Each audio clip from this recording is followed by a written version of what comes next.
மத்தேயு 5:9.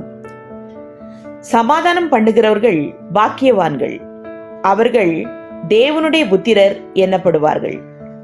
விளக்கம்: சமாதானம் பண்ணுகிறவர்கள் என்பதை பொதுவாக சண்டையிடும் மக்களிடையே சமாதானத்தை உண்டாக்குபவர்கள் என்று சொல்வதை விட, சமாதானமே இன்றி அலைகிற மக்களை கிறிஸ்து இயேசு தரும் சமாதானத்தை கூறி அதற்குள் வழிநடத்துபவர்களை குறிக்கிறது. அப்படிப்பட்டவர்கள் தேவனுடைய பிள்ளைகள் என்று அழைக்கப்படுகிறார்கள். ஆமீன். Matthew chapter 5 verse 9. Blessed are the peacemakers, for they shall be called sons of God. Amen.